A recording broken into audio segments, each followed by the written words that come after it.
Hey, this replay is a bit of a prelude to my air defense guide, and what I want to cover today is just the power of splash damage for air defense. And I think this is one of the main things I will talk about in the air defense guide is that people aren't using splash damage well in their air defense. And there's a couple of reasons for that, which I'll explore at the end of the video. But so here is a trial base I'm running. I'm just playing around with concepts, just seeing what's working with air defense. And I just broadly what I've done is, I've stuck, I'm using an unbalanced air defense. So all the ADs on one half of the base, archer towers on the other. But the reason I do that is because I've got a splash damage bomb trap on the south of the base, and by doing that, basically if I can keep the exploding hounds unable to trigger my splash damage red bombs, that gives me more splash damage defense in terms of protect. So I'm using a lot of splash to defend this part of the base if balloons come in. So that's what I want to do is just demo how splash damage can work, and then we'll talk about why people aren't using it at the moment. So first, this person just dropped some minions. I've got some free buildings. I don't really care much about free buildings when I've got a test base. But here, so does some minions to clear, and then you'll see he drops his main waves. He's got 2 lavas and a whole heap of loons and minions for this attack. And here he comes in with his 2 lavas into the 2 ADs, dropping tons of balloons, just a major wave. So the first thing here is I had black bombs here just to take a lot of damage on the lavas as soon as you can. Quicker you can take them out, the more earlier you can get at the balloons. But this base doesn't rely on taking out the lavas as much as a lot of bases. If you're using a balanced air defense, where the air defenses are spread around the base, it's really important that you take out the lavas fast. So that way your splash damage will work. So you can see the balloons come in. You can see they bunch. I've pathed the balloons so they'll route around the multi. You can see here, you can see what I've done really nicely here is all of the balloons along all that side have formed one bunch at this stage. And are routed around the inferno. So this is just an important thing around your pathing.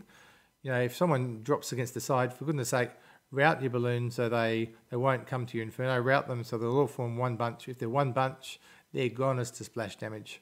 So it's, in terms of your routing, that's what you're trying to set up for. So you look at this, he's got, effectively it's forming 3 bunches, routes together, and you can see it's all come together in one bunch. And it's important here, the one bunch is over a heavy hit point building, a bow. So we're not going to last long with that many balloons, but you can see now you've got one bunch under fire from a whiz tower. So I don't know how many balloons are there. I'm guessing in the order of, there's probably 20 or 24 balloons there, which means that, say there was 20, that means that whiz tower is now doing 980 points of damage per second on that splash bunch.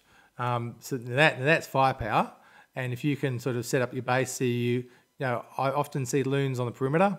Maybe they're hitting a bunch of 3 balloons, 150 or just under 150 damage per second. Here, I'm doing over 900. That's air defense. And that's why I'm saying that people need to be using their whiz towers much better. You want to be using your whiz towers at a point where the balloons are bunched, and you want to keep your air defenses, if you can, or this is one style, out of whiz tower range, because that way you won't have lavas ever neutralize your whiz towers, and that way that's when they're most damaging. So let's have a look at come through. So they're all bunched. Loons are taking lots of damage from the whiz tower. Then the second whiz tower comes in and triggers off 2 red bombs, and boom, all the balloons are gone. So you can see in 1, 2, 3 buildings, I've taken out the entire set of 24 balloons through using splash damage. Now I'll show the rest of the replay, but that's why I wanted to show this replay in terms of getting people to think about why you're using your whiz towers so shallow. They're pretty effective if you can bunch the balloons and get the whiz towers firing on a bunched balloons by keeping the ADs out of the whiz tower range. You can see how powerful that is. The other thing I'll just touch on, and I don't recommend this for war bases, is this unbalanced base style. If you can put all your ADs at one part of the base, you can actually put your red bombs in a section where they're not neutralised anymore. You'll find lavas with any balanced base, when the lava pops, will pop all the red bombs. So this unbalanced base style is another way to approach air defence, and it means that you get your red bombs back. And given splash damage is so powerful, as you saw there, it's something that's worthy for considering for air defence. So anyway, I look forward to seeing more bases with some whiz towers in smarter positions than just on the perimeter, and also looking for more bases with where the air defences are out of whiz tower range, so that way you're actually using your whiz towers. Come through to the money shot, and a win for Predator.